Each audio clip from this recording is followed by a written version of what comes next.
Hustle, oh, hustle and make money. Make the girls no call you monkey. So.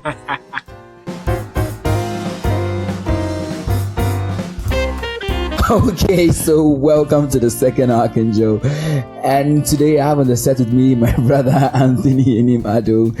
And yeah, how are you doing? How is everything going? Oh, I'm fine. I'm happy because I'm living life. Oh yeah. What about you? I can't complain. I'm fine. I'm doing well. I don't have money, but I have money.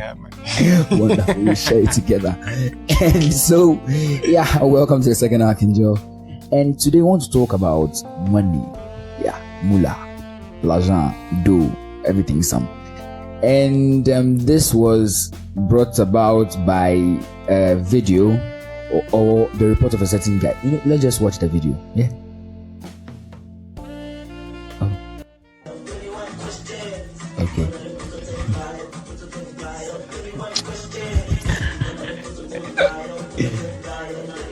Yeah. That's a lot of money, bro. Money. Naira or the rest of it. It doesn't matter the currency, the papers are plenty. Even if it's one ground. Okay, so that is the video, and let me just give you some background story. If you're on social media a lot, you would have already seen this guy. His name is Lyon. Yeah, John Lyon, Abuja big boy. So he has been doing some videos, flaunting about his money and his wealth, and he has been doing motivational, stuff. So he tells them like, hustle, let me use the right hustle, oh, hustle and make money. Make the girls no call you monkey. So I think you should start doing something yourself. Motivate young children. Oh yes, we want the dough. And so this guy flaunts his money, so he's supposed to be known as wealthy. Turns out he's part of a kidnapping syndicate, and he was apprehended by the police. And yeah, now he's in hot waters. And that is why we are coming to talk about money today. And so just to begin, I don't know if you've realized, but there seems to be a surge of money loving in the system. Oh yeah, I agree with you. People have loved money all this while, but it looks as if more people want more money.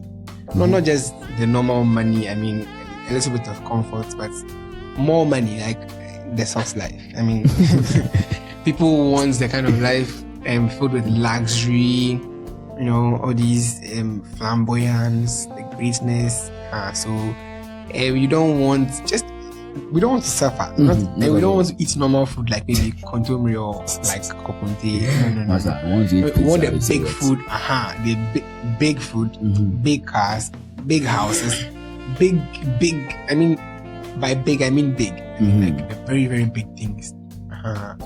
World class. Yeah. And so because of that, our normal 1 city, 2 cities, 200 cities, can't achieve that. So you need to go the extra mile. So when you go the extra mile, that means that maybe you have to work more or do something else. The something else could be bad, and I think that's what the guy finds himself doing. So he wants the money, he has the money, but there's a question. I from the things I read, he was working at Sterling Bank, meaning he was employed. Yeah. And he had a salary. So, meaning he had some money that he could live on. The money is not enough. As I said, I mean, this generation, or I don't know, people who are living now, and many people don't really want to be comfortable. Just comfort isn't enough. We want to live the life. I mean, I should have a lot of money to the point that I can just decide to buy 13 iPhone Xs today, iPhone Extra, or like iPhone 13s or the new one, 14 Pro. That kind of thing. Like that celebrity craze. I don't know how to put it. Like everybody wants to be like maybe what's the boxer? The boxer. Is he Mayweather? Yeah. Yeah, Mayweather. Yeah. So that kind of money. That's what many people want. I mean, the world doesn't work like that. Some people will, but not everybody. But that's what everybody wants now. And so people end up doing things to get the money.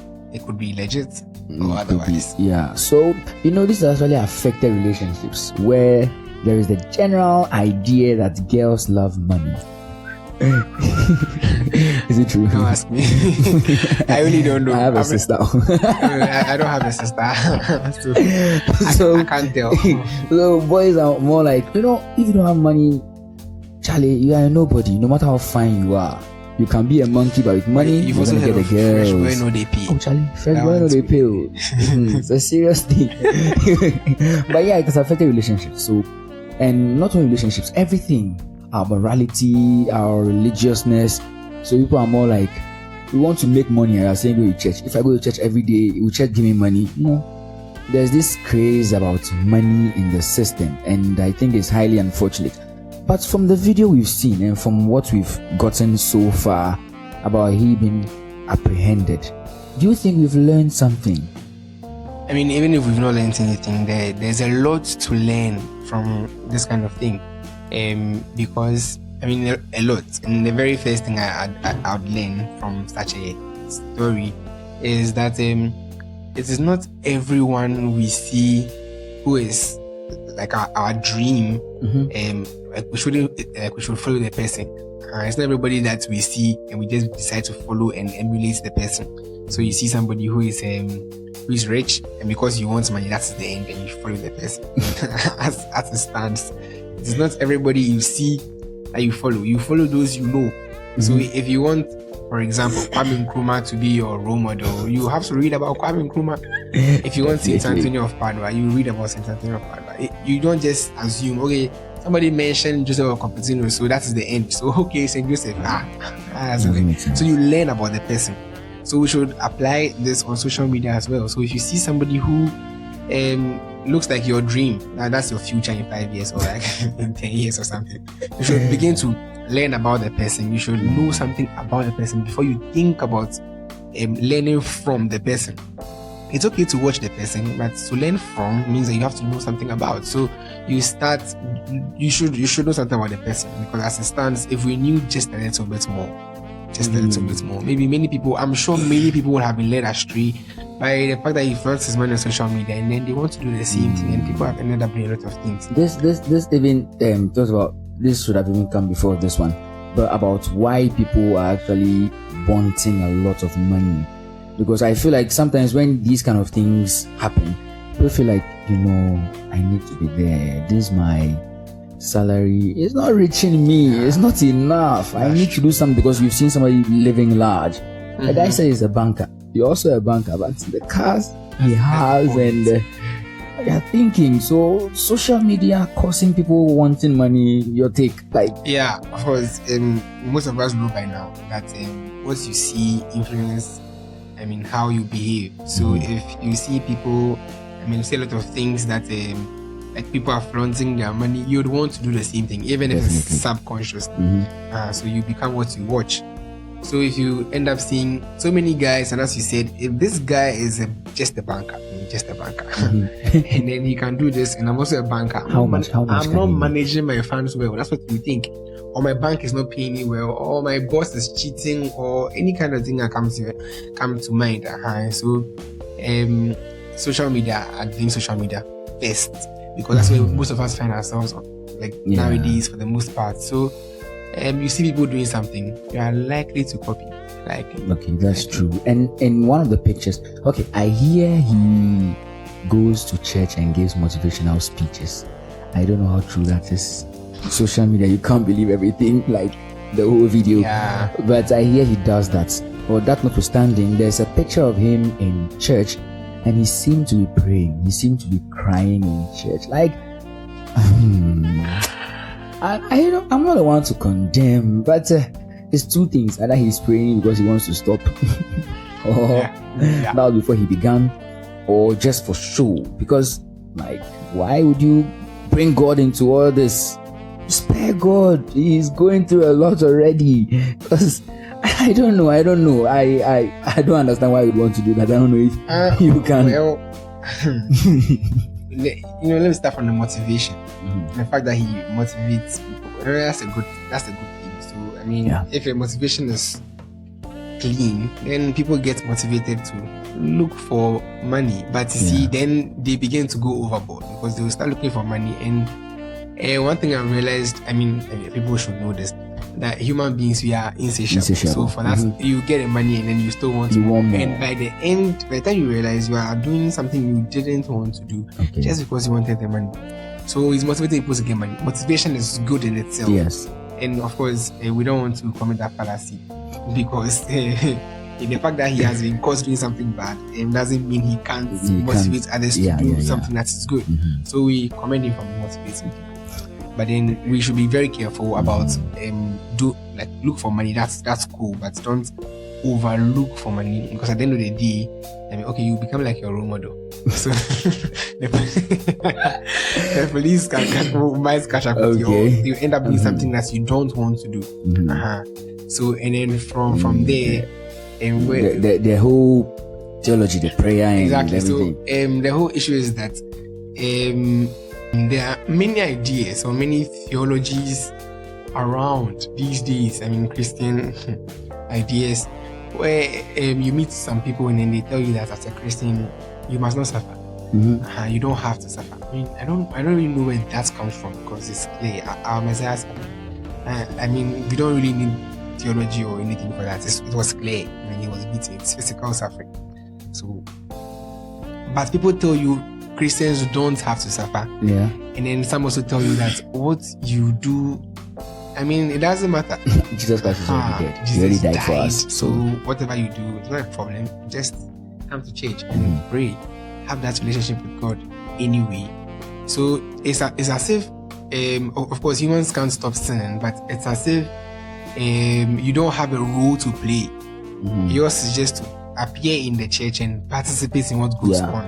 And then it ends there. But then, as far as I know, you have to work out your salvation with fear and trembling. You don't really have to behave as if you are the one salvation depends on, because that's what happens to some of us. And we think that what you are the only one who can give salvation. Give yourself salvation. But it does not also mean you should sit lazy about and do anything you want with the world and see that Jesus has already saved me. It does not work that way. So probably he knows that what he's doing. Of course, he knows that what he's doing is not the best, and then he still goes to church. Maybe let's just give him benefit of the doubt. Maybe he went to the church before all this happened, so he was not just doing that. Or he goes for repentance. He wants to repent. Maybe it's an addiction or something. Or he wants to. For sure, that also happens. It's possible, very possible. And then the last one is he wants to use it for cover. You see, if you're a kidnapper and somebody sees you praying, Christians are lucky. Well, this guy's a prayerful guy. He cannot do that. That throws the person off balance, more like a decoy. So those could be some of the possibilities on board. But the whole thing about the theology is very true. So I don't know what church you go to or what theologies you subscribe to, but some of them are dangerous. And that's the fact that you think that what you do don't matter. It's a problem. You should at least try, and that's why we have been called to repentance. So in any case, you must try to do something about it. Then God adds the grace, and you are gone. What was that Saint Thomas said about nature and grace? Grace perfects wonderful nature. So grace perfects nature. And it's the unfortunate thing, it's quite unfortunate that it happens that way sometimes, but it is what it is. We have to try our best. And Chesterton says something about Christians and being the argument. Where the best argument against Christians are Christians themselves. That's very true. That's it makes it hard. For example, we Catholics, we are so keen about mercy and forgiveness. Sometimes it can get so bad we think that what we do is what grants us salvation. Salvation is a gift. But the point is that, it's not about you, it's about trying to be holy, trying to be good. So the theology can also influence you to do stuff and think it is normal, very normal to mess up. It's unfortunate. And even talking about Bible and the whole money issue, where I think it was in Timothy, where it says money is No, people say money is the root of all evil, when in actual fact, it is the love of money is the root of all evil. So with this, what are your final comments on the whole issue? Okay, so this is a wake-up call. It's supposed to energize all of us to be alert about some of the things that we think. First of all, knowing that it is not everybody we see who has money, who actually has true money. I mean, people, we know this, but this is we know, but this is like a reminder. You don't want to be reminded. Not everybody we follow on social media per se is somebody who is doing something we should follow. Yeah. So we must be aware that not every kind of thing must be emulated. And then also we have to know that we need to be comfortable. That's fine. It's okay to be comfortable. If you are privileged to have a lot and have in abundance, that's good. We give thanks to God. But it doesn't mean you should overwork yourself necessarily, or you should do bad things just because you want money, or do things like, for example, you don't go to church, you don't have time for your friends, you do anything, you don't care about anybody just because you want to make money and business and my business, and you cannot do that. I mean, we don't live because of businesses. Oh, no. We live life. So that's also important.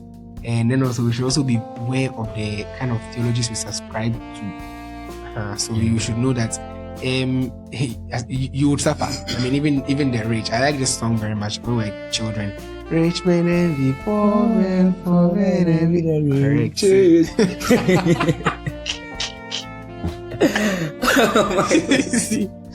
Yeah, so that part is also something. So everybody, you definitely suffer one or twice. I mean, frequently, maybe one or twice a month if you want, if not a week. So you won't be comfortable that much. And if you have something like this, just to you manage and try to do the extra work, think outside the box, and try to mobilize more money for yourself. I mean, don't lazy about and say, because Second Archangel said that. We are not saying money is bad, though. Money is actually good, but you should be very careful about behaving as though money is all that there is to life. See, is important. And one more thing is, we live in a world where means do not matter, so ends matter. So how do you get the money? Nobody cares. What matters the most is you have the money. We should start caring. Somebody has money and you think like the money, you should ask. Like the guy who wanted to sacrifice his daughter for the money. Yes. We need to start asking people where they get their money from. And once that question comes in, most of our friends will be saved from this kind of thing. Because if somebody had asked him earlier, hey, Mr. Banker, I mean, how are you able to afford all these things? Probably it will just break him. Some people have weak conscience. So it could just break him through that, oh my God, how did I even get this? I did this because of money. But nobody asked. They just jubilated. So we are all celebrating, and then now he's in trouble. All those guys are sponsoring. They are in the house, they are enjoying life. That's the point. Well, so it's simple. Money is not everything. I'm not some rich guy, no, and I don't think I'm some poor guy too, no, but I'm just saying as somebody who is somewhere in the middle, just mostly close to the poor side. But yes, but all I can say is that money is not everything. I have not lived long enough, but I've lived long enough to know that money is not everything, so we should be aware of that. And money is good, very good. Work hard, get money. It's good to have money and be comfortable. The problem is when money is everything for you, and that is when the problem comes in. So beware. Do you know what is everything? Jesus is everything. Of course, Jesus is everything. So, okay. So, Anthony, thank you very much for being here with me. I'm very grateful. Let me also thank you for watching us. So we are grateful for staying with us. And watching. We'd be happy to receive your comments in the comment section. I mean, this is supposed to be a discussion, because you never know who it will help. It's going to be a podcast too, so those listening as well. Yeah, exactly. So that'll be great. So thank you very much for staying with us. Don't forget to share it and make everybody watch, because it's everybody's problem. And till we meet next time, peace.